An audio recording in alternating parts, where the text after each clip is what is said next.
Okay, here we are on Venice Beach Pier on a very grimy grey day. Look at that. So you can see I'm on the pier, and I won't bother to show you the sea because it looks awful. I don't actually like Venice that much. I'm much more of a Saint-Tropez kind of guy. I wish I did like Venice. It's kind of the place I should like, but really I'm just a bit ambivalent. Santa Monica up the road is much more my kind of thing. But I haven't, I'm not here to talk about that. I'm here to talk about something that a lot of clients ask me, which is how do you get started?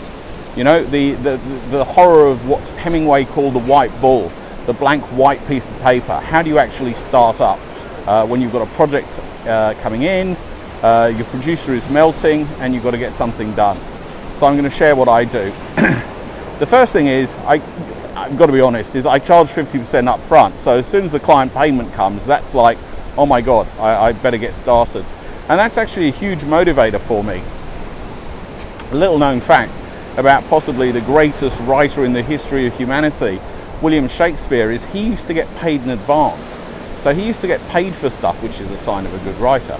He used to get advances. He used to get paid for the plays before he actually wrote them. So when the money came in, he had to sort of like, you know, kind of get busy and deliver. So I think the most important thing is making a start. I think the secret to writing is rewriting. And I've got this really simple technique which I'd like to share with you, which is just the 25-minute test. And that's right, what I do is I write in bursts of 25 minutes. And this idea comes from something that was a time management technique developed in the 70s called the Pomodoro. And they used to sell these timers in the shape of Pomodoro tomatoes, which is, you know, large, luscious, juicy tomatoes. And the timer would go for 25 minutes. And the idea was that you could break up a number of tasks into 25-minute chunks, and that's how many Pomodoros you had. Anyway, there's an app that does something similar called Pomo2Do, and I use that. Now, why do you do that and you don't use the timer on your phone? I hear you thinking. Well, the reasons are very simple. It's like when I use the Pomo2Do app, what it does is it makes this sound, it makes this tick-tock sound, right? So I've got that in my browser, it's going tick-tock, tick-tock, tick-tock. And that sound is like Ritalin to me. That keeps me hyper-focused, and I just blast through, and I just do 25 minutes.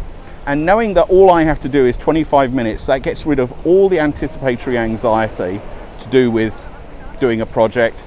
It gets rid of all the, oh, I've got to do this, because I know all I've got to do is 25 minutes. And then I can goof around for a bit, or I can just reset and do another 25 minutes. And the other thing that I found, and if it's the same for me, it's possibly the same for you, as someone with 30 years experience of being a professional creative, I don't know how long things are going to take. And my brain's very conservative. My brain always thinks things are going to take a lot longer than they actually do. But once I get started, once I put in 25 minutes, a lot of the time, after 10 minutes, the hard work's been done. I've kind of broken the back of it. And, you know, guess what? Motivation shows up once you're into action. So once I've actually used the discipline to get myself into action and I'm writing, even if it's only for 25 minutes, I find that's when my muses descend. I'm going to go and see if I can see any more muses on the pier, but I'm going to be doing more videos with more tips about how to write director's treatments. So if you've got any suggestions, or if there's any questions you want answered, leave a note in the comments and check out the next video.